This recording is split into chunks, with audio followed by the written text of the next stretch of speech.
श्री स्वामी समर्थ. नमस्कार. तुम्हा सर्वांचं आपल्या चॅनलमध्ये खूप खूप मनापासून स्वागत आहे. तर आजच्या अतिशय महत्त्वाच्या व्हिडिओला सुरुवात करते.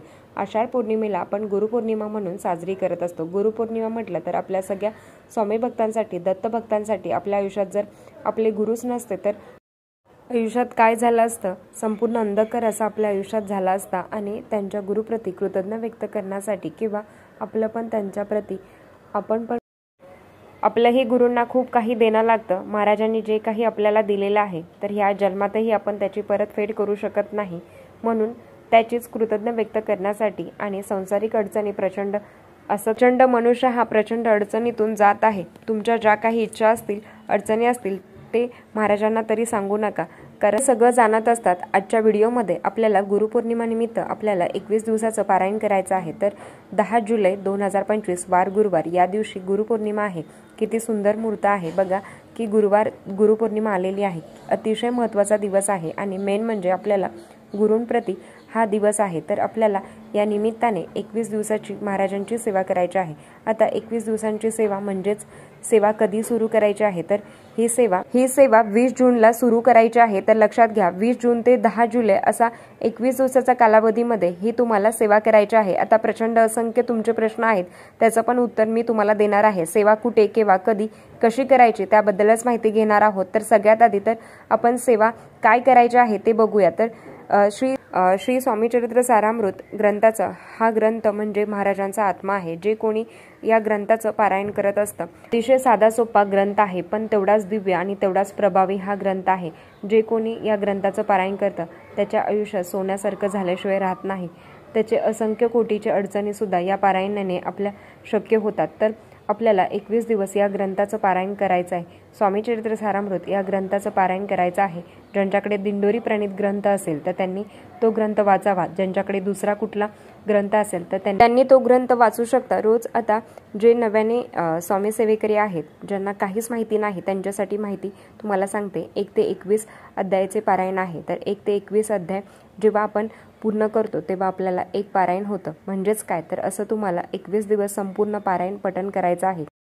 म्हणजे आज माझा पहिला दिवस आहे तर मी 1 ते 21 अध्याय पठण करणार. 1 ते 21 अध्याय पठण केल्यावर माझं संपूर्ण पारायण होतं. असं तुम्हाला 21 दिवस हे पारायणाचं तुम्हाला पठण करायचं आहे. आता हीच तुम्ही सेवा करू शकता. त्याचबरोबर 11 माळी 21 दिवस 11 माळी श्री स्वामी समर्थ मंत्राची किंवा श्री स्वामी समर्थ, जय जय स्वामी समर्थ या मंत्राची तुम्ही पठण करू शकता. तुम्ही नामस्मरण करू शकता. हे झालं. दुसरं, रोज 11 वेळा तारक मंत्र तुम्ही पठण करायचं आहे. असं तुम्हाला 21 दिवस करायचं आहे. थोडक्यात काय, 21 दिवस स्वामी चरित्र सारामृत तुम्हाला 21 पारायण करायचं आहे. रोज एक पारायण या पद्धतीने. दुसरं आहे 11 माळी रोज 21 दिवस. असं तुम्हाला रोज 11 माळी पठण करायचं आहे. असं तुम्हाला 21 दिवस पठण करायचं आहे. तिसरं, रोज 11 वेळा तारक मंत्र म्हणायचं आहे. असं तुम्हाला 21 दिवस सेवा करायची आहे. या तिन्ही सेवा जर तुम्ही केला तर तुमचं सोन्याहून पिवळं. पण मनुष्य जातीला असंख्य जबाबदाऱ्या, काही गोष्टी करून देत नाही. तर याच्यापेक्षा जर फक्त तुम्ही स्वामी चरित्र सारामृत ग्रंथाचं पारायण केलं तरी चालेल, किंवा फक्त 11 माळी जप केलं तरी चालेल, किंवा रोज फक्त 11 वेळा तारक मंत्र म्हटलं तरी चालेल. जसं शक्य होईल तसं तुम्हाला ही सेवा करायची आहे. सेवा तुम्हाला समजली असेल. आता सगळ्यात आधी याची मांडणी करायची का, तर नाही. आपल्या घरात महाराजांचा फोटो, मूर्ती असेल तर त्यांच्यासमोर बसून तुम्ही पारायण करू शकता. ग्रंथ हलवायची गरज हो, तुम्ही वाचून झालं की ग्रंथ जागेवर ठेवा आणि दुसऱ्या दिवशी परत तो ग्रंथ घ्या आणि मग तुम्ही वाचायला सुरुवात करू शकता. ताई, ही सेवा जिथे आम्ही कामाला जातो तिथे करू शकतो का? आता सगळ्यात आधी आपल्याला नियमाचं इतकं भलं मोठे टेन्शन असताना की अडचणी कमी पण नियमावरचेच प्रश्न असतात की मी असं करू का, मी तसं करू का. बघा, आपण जेव्हा एखाद्या अडचणीत आहोत, मला माहिती आहे की माझ्या आयुष्यात काय अडचण आहे, त्याच्यासाठी मी किती तडफडत आहे, तर तो व्यक्ती ना ती सेवा करत असताना कुठलेही प्रश्न विचारत नाही. बायकांचे असंख्य प्रश्न असतात, मी हेच करू का, आम्ही तेच करू का, असं करू का.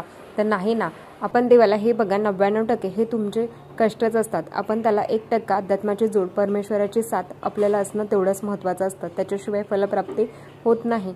मग जर तुमच्या आयुष्यात संकट, अडचणी, दुःख असतील तर हे तुम्हाला नियम पाळावेच लागेल. तुम्हाला सांगते, पहिल्या दिवशी संकल्प करायचा. आता 1 ते 21 दिवसामध्ये मासिक धर्म येतोच. तर फार कमी महिला आहेत ज्यांचा 20 तारखेच्या आधी मासिक धर्म होऊन जाईल.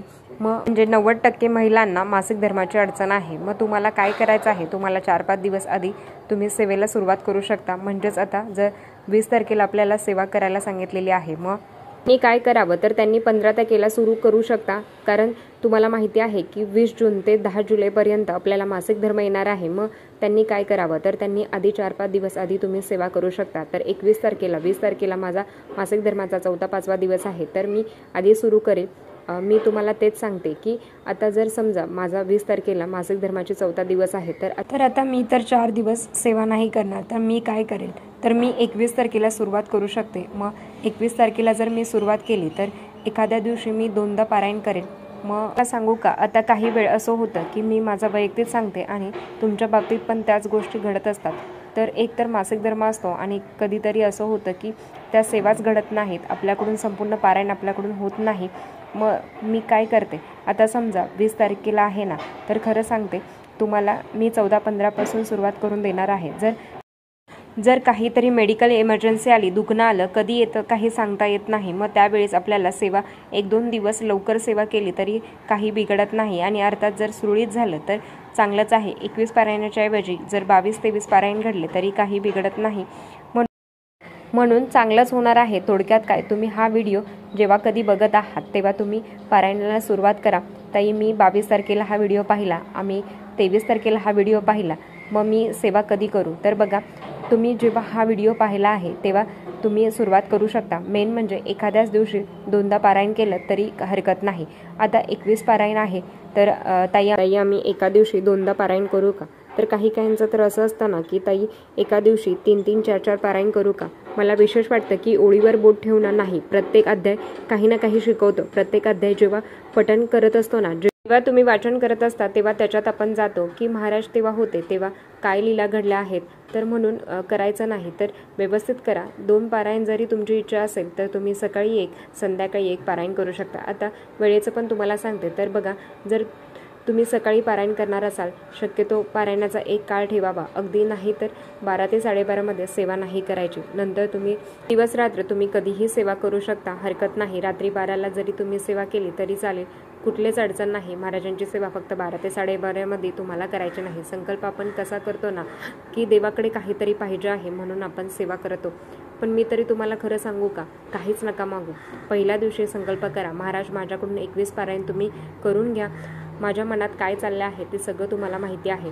रोजचंच रडगाणं काही सांगायची गरज नाही।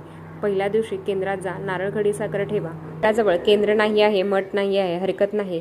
घरात फक्त संकल्प करा, महाराजांसमोर रडा, सगळं कधी रागवा, कधी चिडा, राग व्यक्त करा।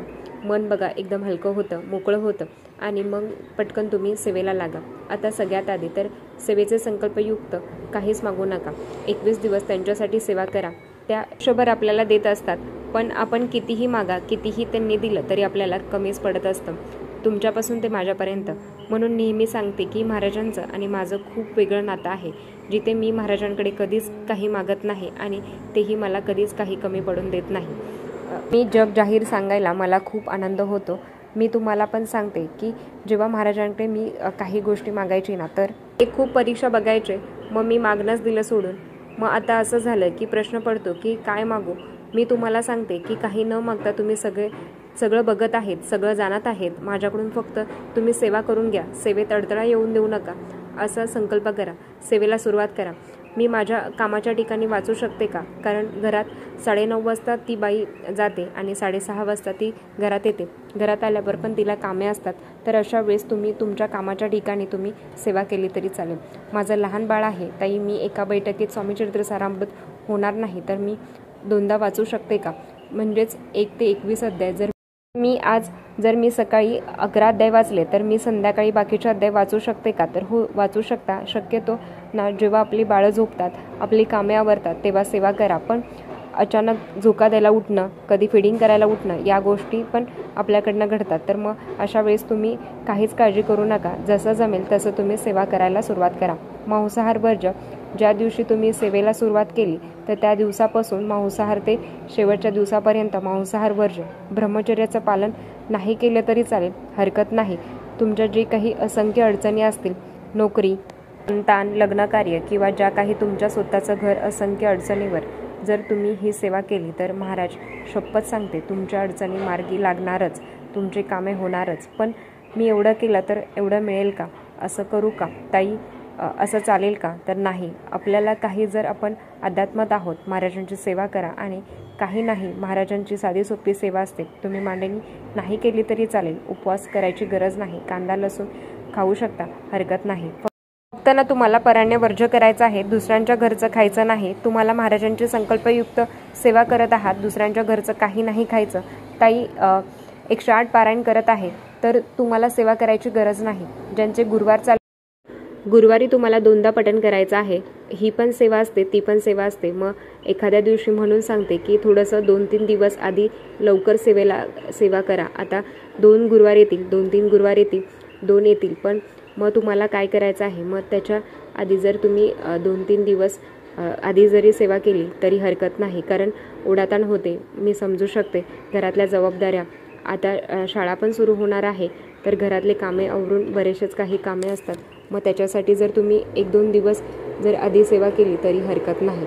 मग मला फक्त एकच सांगायचं आहे की असंख्य स्वामी भक्त मिळून आपल्याला ही सामूहिक सेवा करायची आहे, काही न मागता सेवा करायची आहे. बघा, आयुष्यात सोनं होईल. महाराज सगळ्या इच्छा, सगळ्यांना सगळं देतात, पण कधी योग्य वेळ आल्याशिवाय कोणालाही काही भेटलं नाही. तुम्ही रडा, कितीही त्यांना त्यांच्या धावा करा, पण नाही, तुमची योग्य वेळ आल्याशिवाय तुम्हाला व्याजासकट, तुम्ही केलेले सेवेचे व्याजासकट तुम्हाला त्याची परतफेड मिळणार आहे. पण तुम्ही जर काही न मागता, आता तुम्ही कितीही अडचणीत आहात, संकटात आहात, मानसिक, शारीरिक, आर्थिक, तुमचे कष्ट आहेत, एकच दिवस आहे, त्यांना सांगा ना, संकल्प केल्यावर सांगा ना काय आहे काय नाही. पण 21 दिवस तीच लांबड लावू नका, सगळं चांगलं होणार आहे. वेळ आल्याशिवाय नाही, हे कलियुग आहे. एकदा पारायण केल्यावर लगेच महाराज आणि काय तुझं नाही, जोपर्यंत तुमच्या कर्माचे भोग भुगत नाही तोपर्यंत तुम्हाला सद्गुरूंची प्राप्ती होत नाही.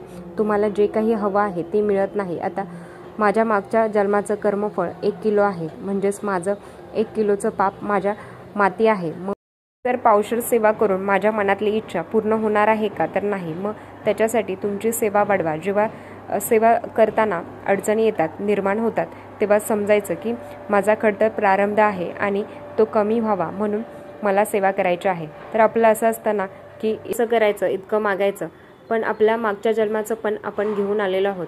तुम्ही म्हणाल की मागच्या जन्म कोणी पाहिलेला आहे?